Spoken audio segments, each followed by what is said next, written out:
Hello and welcome to today's Office Hours presentations. Our Office Hours presentations are a relaxed, informal mentoring program that we do almost every Monday at noon Pacific time.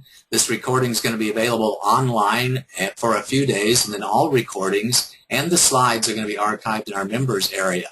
And we're in the process of taking all of our recordings and make them available on my YouTube channel. So if you went online and searched for Paul Hoyt space YouTube, you would find most of these recordings organized by playlists, where the playlists are analogous to the key performance areas that I'll talk about here in a minute. The reasons I do these presentations are because I know that being a successful small business owner can be a great experience, but I also know firsthand that it's tough, that you need education, training, tools, and team in order to be successful. And I want you to get to know me, because when you get to know me, you'll know that I really do care about you.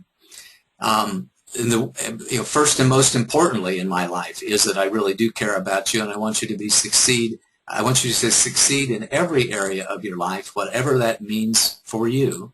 I want you to find the greatness, the happiness, and the divinity within yourself, and then remember it, embrace it, and live it every day as I do every single day. My vision is to help millions of CEOs and entrepreneurs accelerate their business growth and enjoy greater harmony and balance in their lives. So this is part of my outreach to my community to help them do exactly that. Our agenda for the Office Hours presentations is that we have an in-depth discussion of a business success principle or a book that I've read. Then we make some closing remarks, some special offers, and an invitation for next week's Office Hours presentation, and then we open it up to questions and answers. First, questions and answers and comments related to the subject of the day, and then we just open it up for anything. I encourage you to join us at the Facebook Brilliant Business Group. You can get there at facebook.com/groups, Brilliant Business, where you can make comments, ask questions, share your insights and your takeaways from these presentations. I also encourage you to like my business page on Facebook, where every day I post the energy of the day and the business lesson of the day 5 days a week. I post them in my business page in Facebook, and also share them then with the Brilliant Business Group. As it turns out that when you're on Facebook and you make posts, not everybody sees your post, even if they liked you or they're your friend. But if you're a member of a small group like Brilliant Business Group, then you'll get a notification that a post has been made to that group, and you can find it and read the energy of the day messages and the business lesson of the day messages that I put out there. Today's topic is called Achieving and Maintaining Greatness, Lessons from Good to Great, based on the book Good to Great by Jim Collins, published in 2001. As usual, I want to relate the subject matter of the day to one or more of the key performance areas, and Good to Great is square in the area of leadership. As a leader, it's your responsibility to develop your team, to develop the company culture, to set the direction of the company, and then align and make sure your entire company is moving in the direction that you wanting them to, and that's what Good to Great is all about. So our agenda for today is we're going to take a little bit of an overview of the Good to Great book. We'll talk about the 7 principles that he identified in Good to Great, and then we'll talk about how do you actually get from where you are to being a great company, and offer a few words of caution at the end of the presentation, and then sum it all up with the bottom line. So let's start with the Good to Great overview itself. Good to Great is one of the top business books of all time, published in 2001. It's on almost everybody's top 10 list or top 15 list as the most important business books that are out there. Jim Collins wrote a previous book called Built to Last in 1994, and generally his theme has been to review companies that were really great and see if we can't figure out what timeless principles and what success factors they have in common, so that then we can relate those to other people. The Good to Great book was discovered after a 5-year study of Fortune 500 companies, so these are all public companies, that had outperformed their major competitors in the stock market by 3x over 15 years. So these companies were successful over a long period of time. And in fact, a company was not considered for inclusion on the great list unless they had had 30 years of moderate performance followed by 30 years of superior performance. The idea being, of course, that we could take a look at those companies that had 30 years of superior performance and elicit success principles, some common themes that they had amongst them, and then put them in the book Good to Great, which is what we're going to talk about today. So the 11 companies which he identified as having that incredible record of achievement when compared to their competition, also in the stock market, were Abbott Labs, Circuit City, Fannie Mae, Gillette, Kimberly-Clark, Kroger, Nucor, Philip Morris, Pitney Bowes, Walgreens, and Wells Fargo. And he talks about each one of them in the book and elicited these 7 good to great principles. The 7 principles are level 5 leadership, first who and then what, confront the brutal facts but never lose face, something called the hedgehog concept, a culture of discipline, technology of accelerators, and the last one is the flywheel and the doom loop. We're going to take a look at each one of these 7 principles in detail, then talk to you about how you move from good to great and how you employ these 7 principles in your business. The first one is level 5 leadership. Level 5 leadership, I think, is best typified by this quote from Harry Truman, which says you can accomplish anything in life provided you don't mind who gets the credit. In some of the studies that Jim did to produce this concept of level 5 leadership, what he found was that celebrity CEOs actually correlated negatively to making a good company great in the long run. So in today's environment, we see celebrity CEOs all the time. Steve Jobs, Mark Zuckerberg with Facebook, Sergey Brin and Larry Page with Google, and lots of other celebrities that are out there as well, that Bill Gates with Microsoft. But what he found in his research was that having a celebrity CEO was not conducive to having a great company at all. What he looks at with level 5 leadership are, as you would suspect, several different levels of leadership. Level 1 was a highly capable individual. Level 2 was a contributing team member. Level 3 was a competent manager. Level 4 was an effective leader. And level 5 he called was a true executive, what he defines as being a true executive. And his idea of level 5 leadership says, and here's a quote from the book, that builds enduring greatness through a paradoxical blend of personal humility and professional will. As kind of a plow horse, workhorse mentality, may even shun the spotlight because they take responsibility for all the problems that the company have, but gives others the credit for all of the achievements of the company, and really focuses on setting up his or her successor for success, and has kind of a servant leader mindset.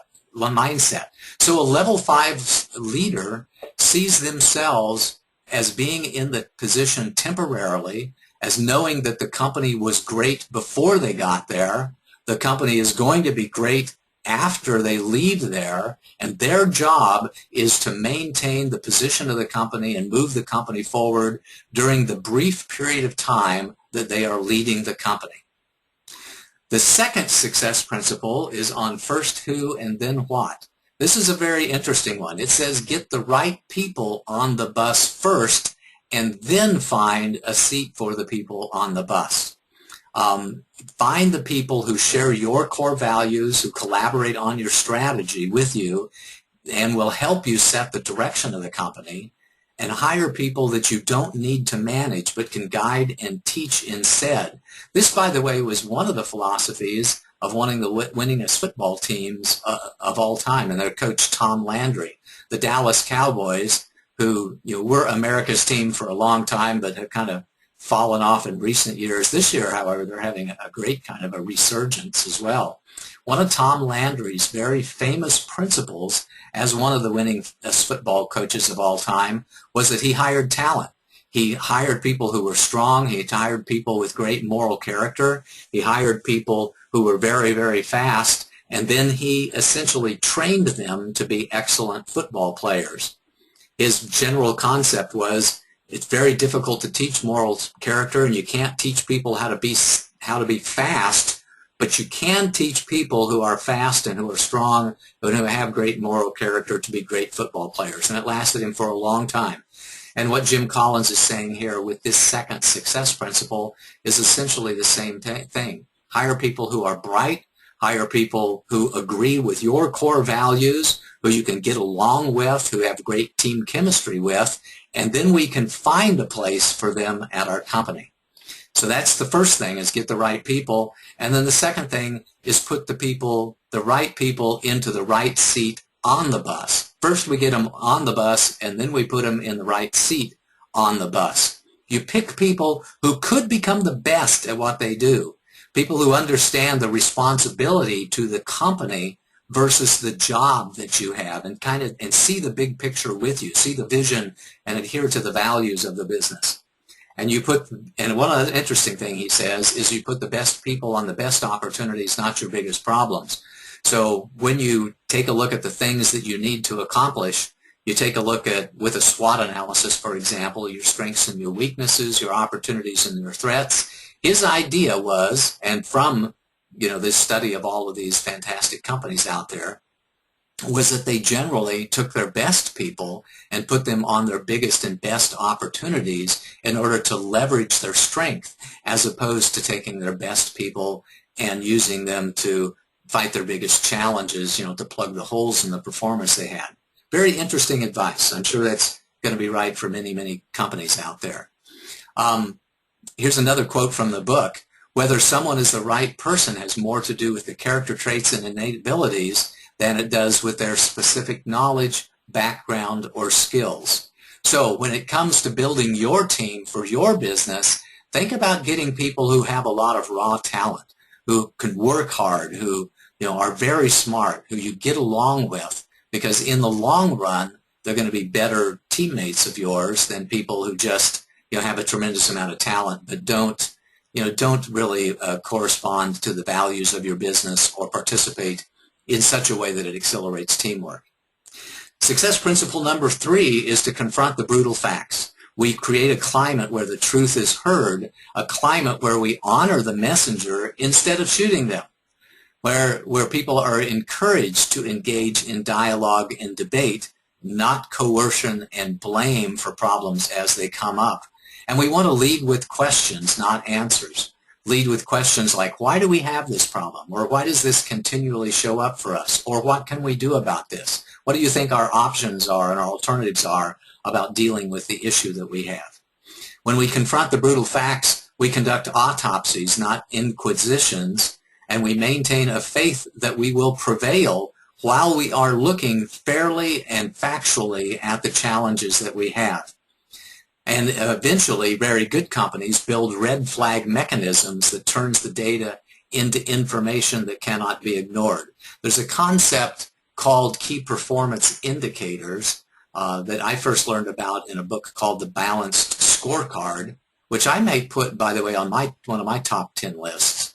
It essentially says that one of the responsibilities of a leader and an entrepreneur is to develop systems so that the warning signals will go off and you don't have to be surprised by your brutal facts because you're measuring the most significant things all the time, so things which can be precursors of challenges. So we may talk about the book Balanced Scorecard later on down the road, but the entire book is all about implementing these systems which can ring the warning bells and provide advance notice of problems that are coming up. Success principle number 4 is called the hedgehog concept. And man, I had to ask myself, what in the heck was the hedgehog concept all about? Well, as it turns out, it's drawn from a Greek poem in which a cunning fox was trying to eat a hedgehog, but the hedgehog would always roll into a ball at the key moment and prevent the fox from eating him. And Collins speculated that and actually said that that was one of the key traits of the successful businesses that he studied, was that if these companies acted more like a hedgehog, that they were very focused on on what it was that they were doing extremely well, to the point that the competitors really could not drive them out of business and could not do anything, because we were very focused on something he calls the intersection. And the intersection for him is a blend of the intersection point between that which we are very good at, that which makes us a lot of money, and that which we are passionate about.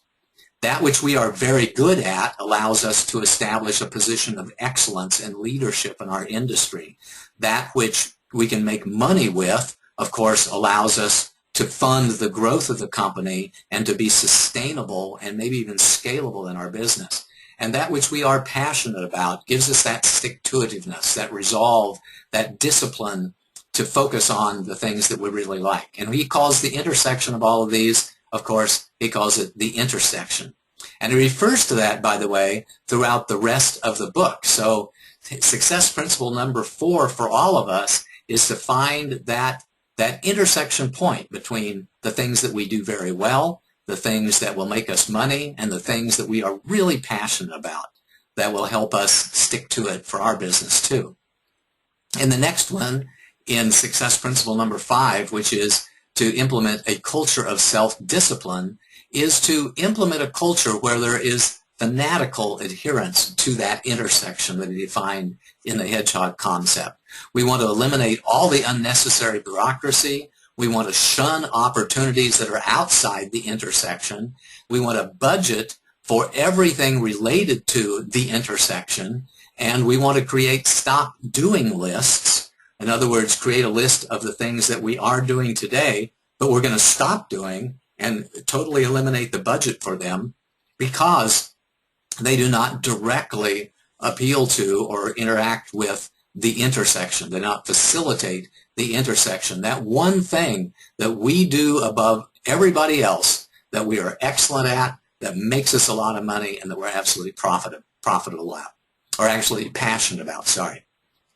In success principle number 6, technology accelerators, he says to avoid fads and bandwagons in technology, that's what these 11 great companies did, that they didn't jump on the latest fad or bandwagon when it came to technology. They never implemented technology for technology's sake.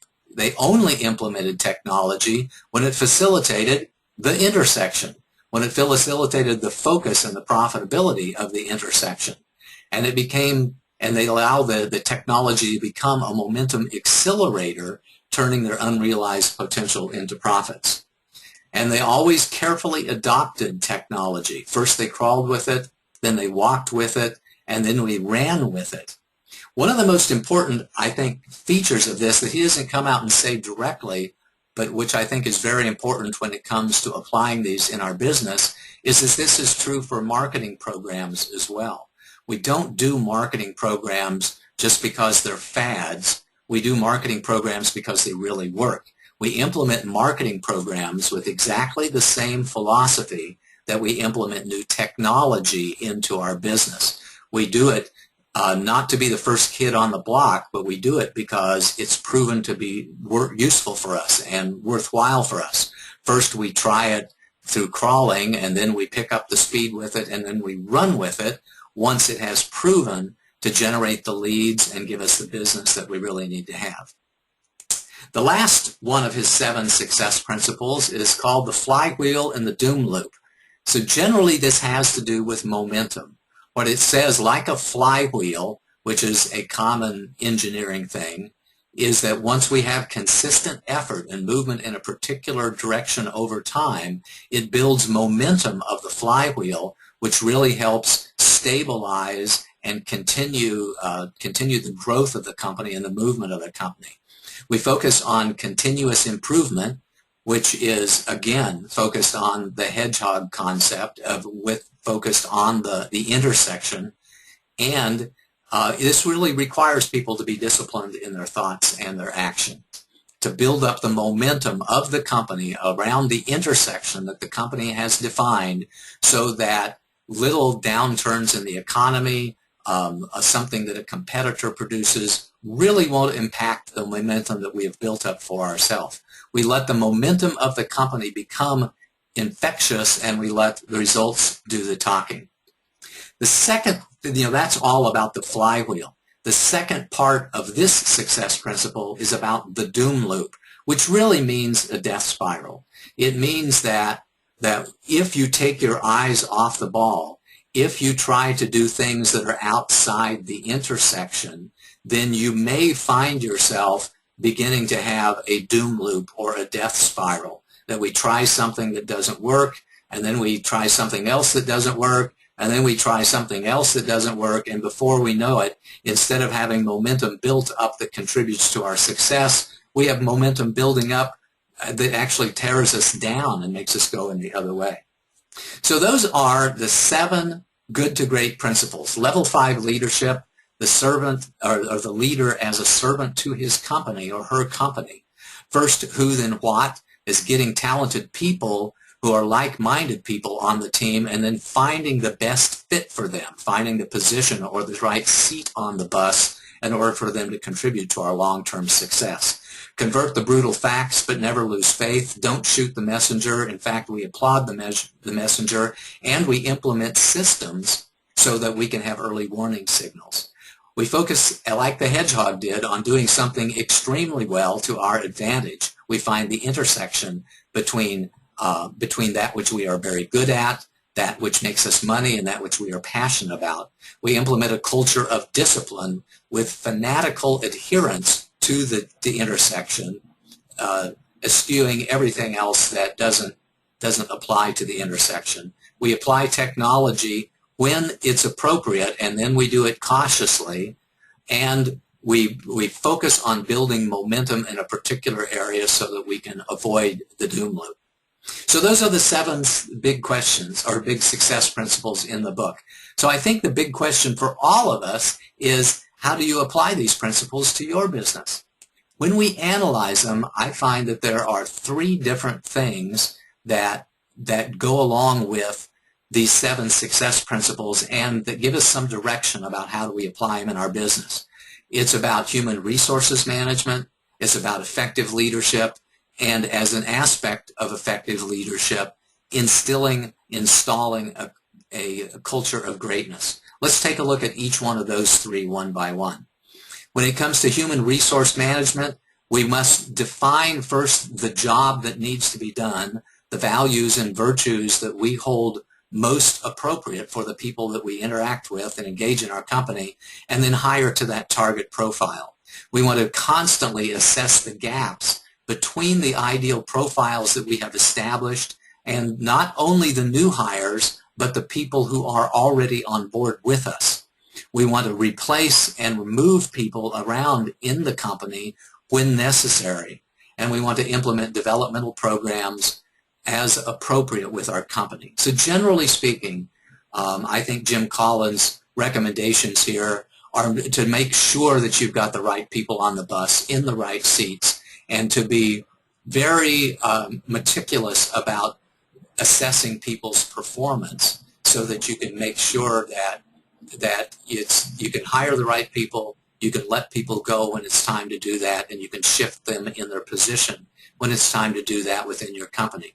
And by the way, for small businesses, this is an absolutely critical thing that we have to do, because our businesses are changing so rapidly. They're either growing or we're moving into different products and product lines that people will oftentimes get out of position within our company. The position will oftentimes outgrow them, instead of what happens at large companies where the person outgrows the position.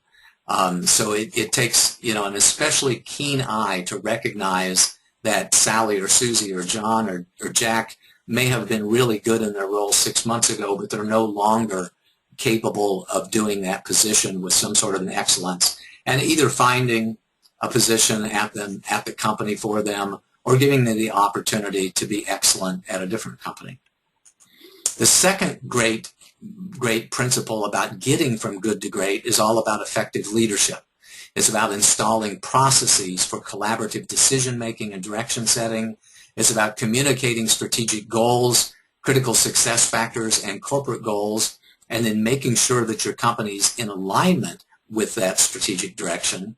It's about implementing processes then to facilitate and ensure the alignment, and cultivating successful successors. Your company can't grow unless you find your own successor. You can't grow as a professional unless you find your successor. And that, by the way, requires you to develop scalable systems as well. We don't want to implement systems that only one or two people can ever actually deliver, because then it's not a scalable system. It may be sustainable, but it's not going to be scalable over time. And the third great principle is installing a culture of greatness, enabling continuous improvement, insisting on and rewarding honest and open feedback, implementing scorecard systems that fairly report key metrics, like I described earlier, and focusing on the core business, the intersection, as he calls it, with openness to new directions, and using technology as an optional resource. We never put technology in for technology's sake. So those are the three things for you to focus on when it comes to taking Jim Collins' 7 success principles and implementing them at your business. You focus on great human resources. We focus on strategic direction. We focus on instilling a culture of greatness. But there is a word of caution with regards to all of these success principles and all of the information that comes from the book Good to Great. And that is that since the book was published in 2001, most curiously, 2 of the 11 companies, Circuit City and Fannie Mae, both went bankrupt.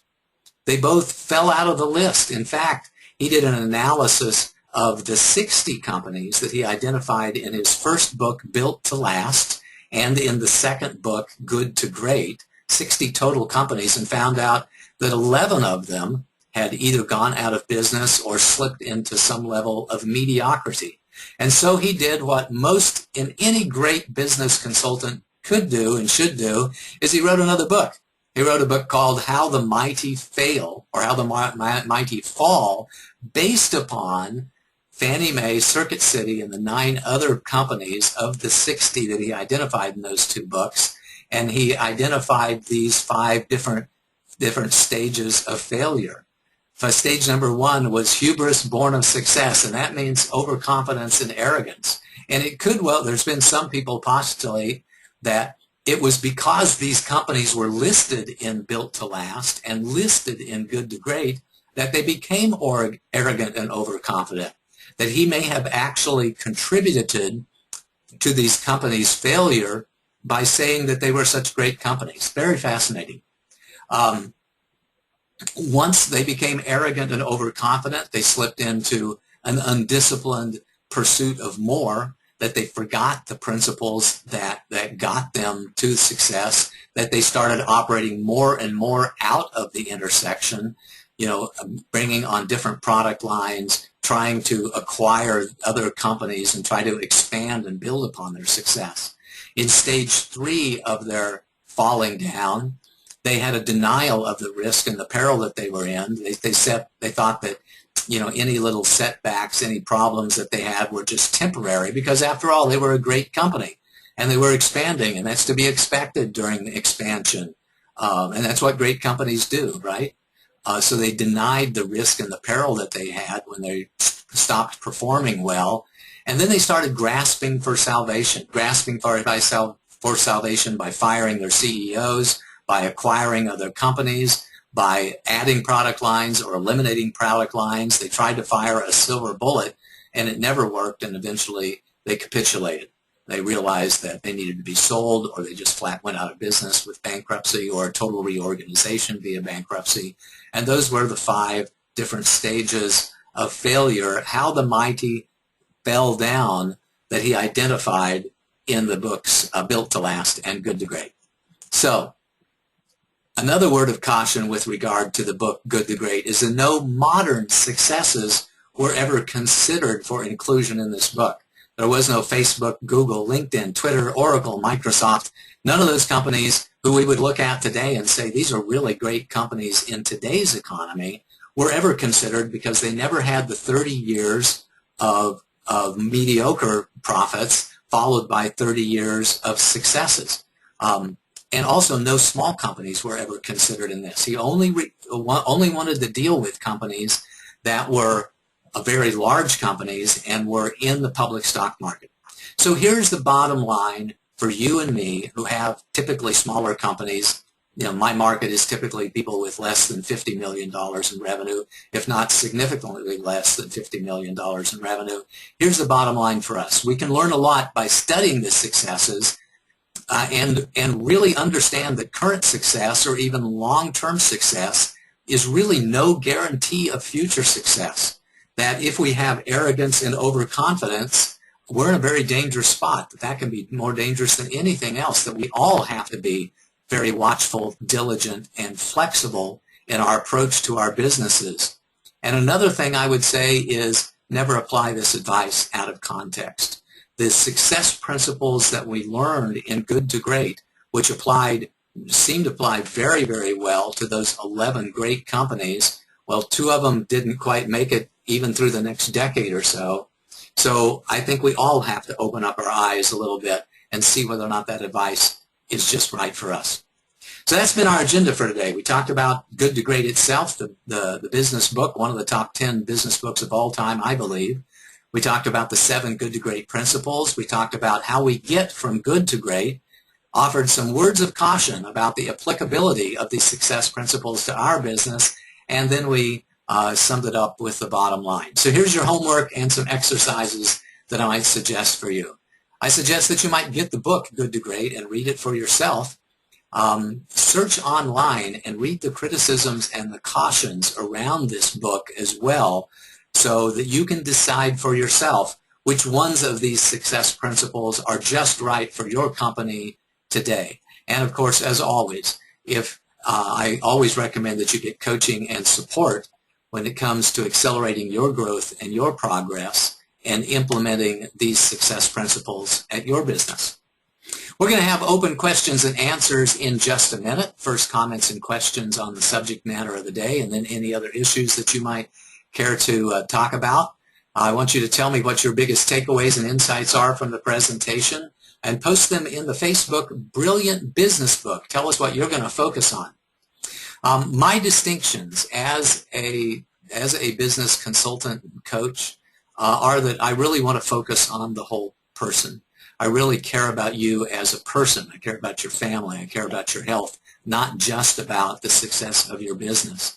And I don't want a lot of your money. I just want to provide the right services that will help you get the support that you want, that you need, that you can use right away today, and that you can afford, that's within your budget. I want you to learn how to swim before you jump into the deep end. I almost never recommend that somebody go do something that's way out of their area of expertise, without really thinking it through, without having a great plan, without getting the right people on their team, the right people on the bus, and in the right positions, the right seats on the bus before they get going. And I don't believe, by the way, that belief and persistence are enough to guarantee your success. They're necessary, but they're not sufficient. You also have to have a viable business model and a lot of support in order to be successful in your business. And that's why we offer education, training, consulting, and coaching services, and our new growth management services, which are a do-it-with-you service. Our education, training, coaching, and advising and mentoring services, with those we teach you great success principles and how to employ them in your business. When we do consulting, we work with you, and in some cases do it for you, and with our growth management services, we both do it with you and do it for you. So that means that we pick up our tools, that we put our fingers on the keyboard and write marketing collateral, help you design content and websites, help you write business plans, manage the projects, and both do it with you and do it for you.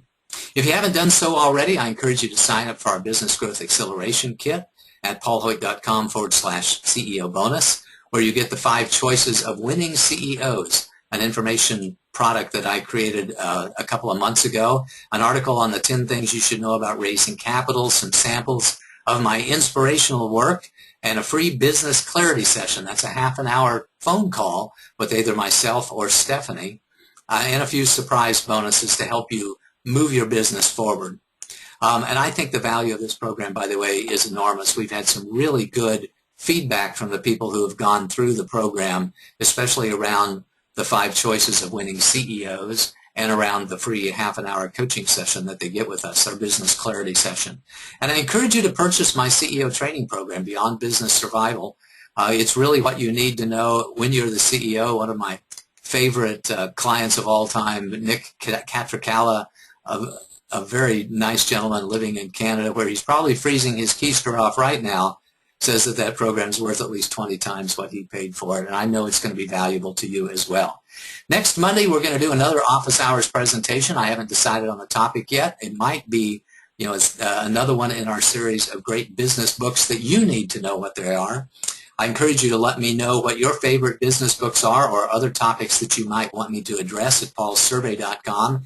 And in between now and the time that we talk again next week, do your homework. And with that, we're going to open it up to comments and questions around the topic of the day, and then any other issues that you have.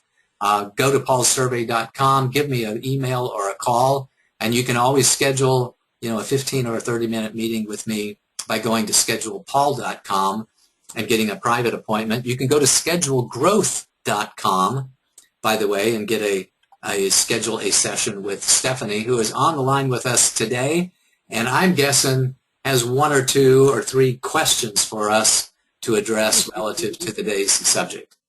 Take it away, Stephanie. Okay. I always have a couple things to say. One of the key takeaways that I got here was how important it is to really listen and pay attention to our market. I know that many times in the past with my business, I sometimes forgot that principle, and it just seems so basic that I think sometimes we forget about that we just have to really be present, as you and I were talking about just the other day, right? Yeah, that's absolutely true, and it's easy to do, especially when you're a creative person. If you're an inventor, an author, or a musician, or you have that as part of your vocabulary, it's really easy not to listen to the market. Our tendency is to write our own music and record it. Our tendency is to write our own books and then publish them.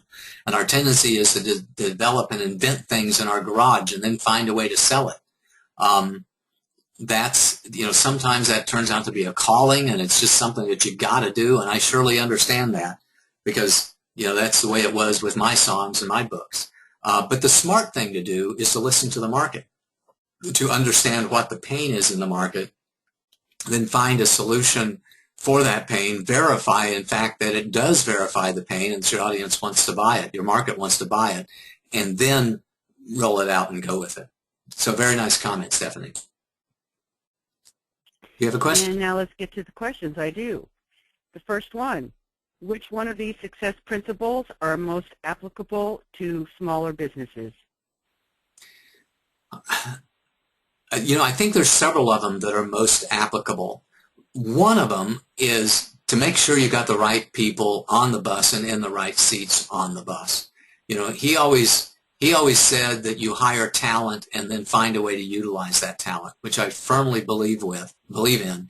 And that can be true with small businesses too, especially in those early days. You want somebody who's willing to roll up their sleeves and jump in there with you, not getting perhaps their full compensation, but willing to, to put a little skin in the game and a little sweat equity in the game for themselves. Folks like me, business consultants like me who deal with this marketplace, get that offer all the time, by the way.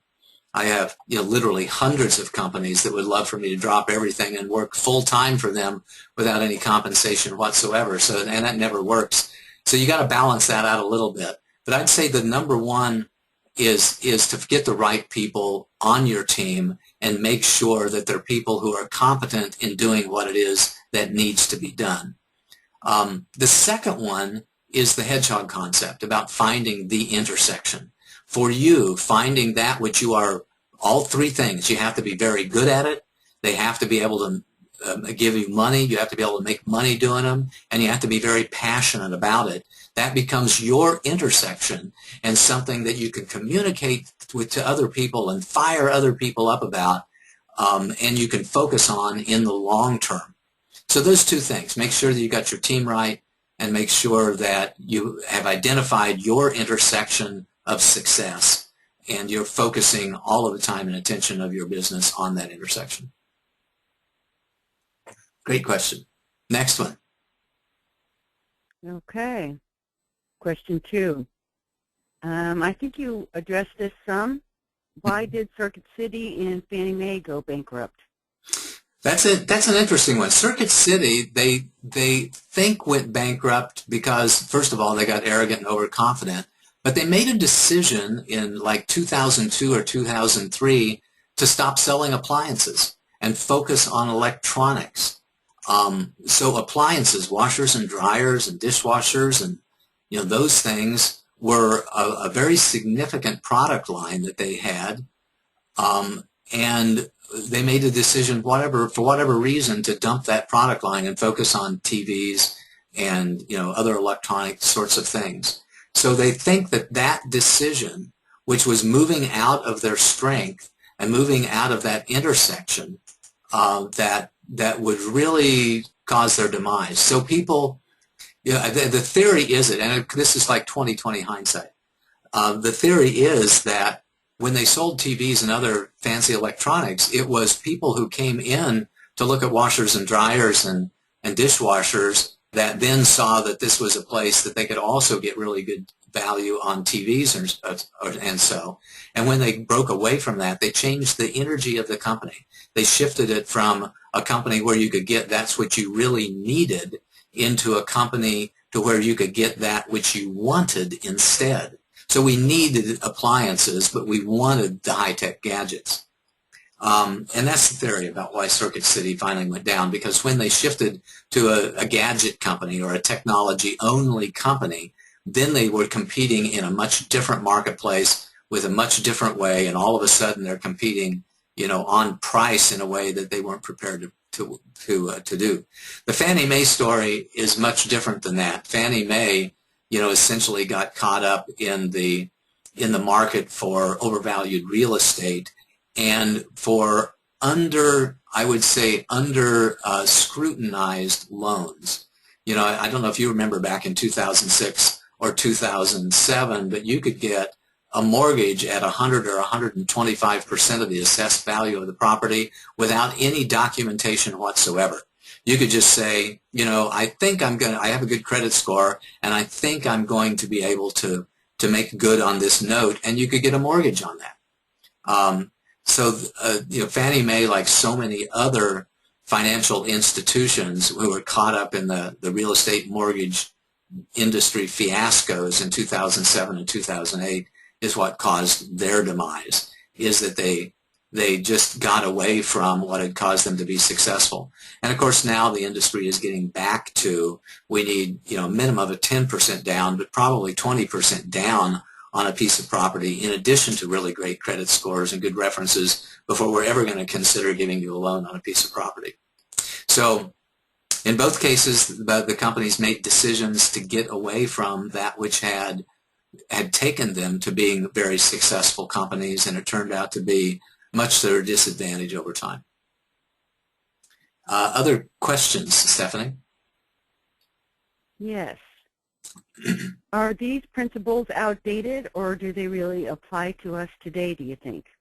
I think that's a good question, and really right along with my final advice to you, which is really carefully consider whether or not these success principles, which were the success principles of large companies in 2001, are the success principles that will apply to your company right now today.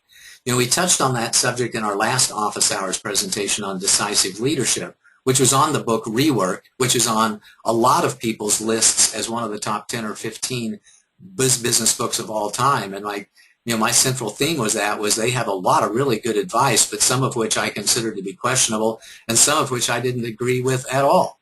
And I think the same is true with the success principles that are in Good to Great.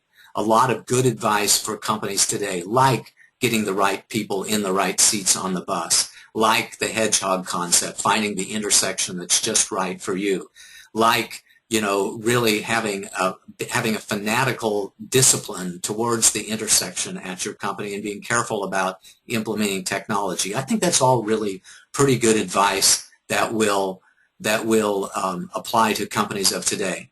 What we don't know is about the celebrity. I think that if you're an internet startup company, you'd be well served by having somebody that can take the spotlight at your company, because we in our society, we want heroes and we want to be associated with heroes. And so if a company's on a meteoric rise, they're a rocket ship taking off, I think the CEO as a celebrity is something that can be really advantageous to us. So I would suggest that some of the advice that was in Good to Great may not apply at all today. You just got to keep your eyes open and listen to the advice of a lot of different people, and then decide which is most appropriate for you.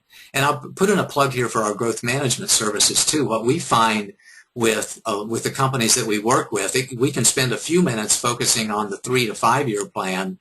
Then we try to narrow that down into different phases of growth and really focus on what you want to accomplish in the next 90-day with my 90-day growth plan. And then, if we have the opportunity to do so, focus week after week after week in every single staff meeting, once or even twice a week, we're focusing on the task at hand, on what needs to be accomplished right now today in order for us to accomplish our 90-day goals, which has to be done in order for us to accomplish our 2 and 3 and 5 year goals.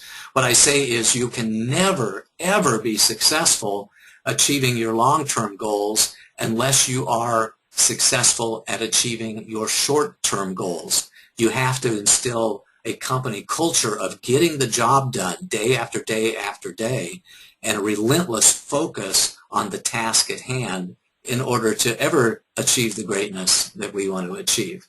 It's kind of a long-winded answer, but I think that that's the truth about today's businesses, is that we listen to the advice of lots of other people. We decide what it is that's going to be right for us, that's going to be our low-hanging fruit, or the things that we absolutely have to pay attention to in the next 90 to 120 days. And then we have a fanatical focus on achieving those goals every single day with the help of our coaches and consultants. Next question or comment, Stephanie? That's it for the questions. We have a couple comments here. Okay. Pavey or Pivey? Pavey. Sorry, did I It's pronounced Pavey. I'm sorry? It's pronounced okay. Pavey. Pavey. Send us a couple comments here. One, okay. Just hired a talent with the right values. Love that. Yeah. I've heard, one of my mentors used to say, when you find somebody with talent and the right attitude, it's easier to teach them what they need to do the job than it is to teach them the right attitude. Yeah, I think that's mostly right. Where it's not mostly right is, it's hard to teach us engineers and accountants to be a graphic artist or to do marketing kinds of things. So with every different key performance area, there's not only a skill set, but there's also a mindset. And you have to hire the skill set and the mindset. So we can teach skills, but very difficult to shift perspectives. As I oftentimes say, personality transplants can take a lifetime. So we have to pay attention to the perspective as well. Yep. Go ahead, Steph. Great. One more good business book is I Think I Can. Have you heard about that one or read that one? No, I haven't heard about that one at all. So I'll look that up and figure out if that's one that we want to put on our list to read and review and report upon. And that's it. Any other questions or comments? Well, here. No, sir. That's it? Well, yep. Then let me say just thank you so much for the opportunity to present this information on Good to Great with you. Please come back next Monday when we'll talk about another interesting subject to be determined. Go to paulsurvey.com and give us your ideas, or send me an email or give me a call. I'd love to have an opportunity to talk with you. And until we meet again, this is Paul Hoyt wishing you a most marvelous and prosperous day. Bye-bye.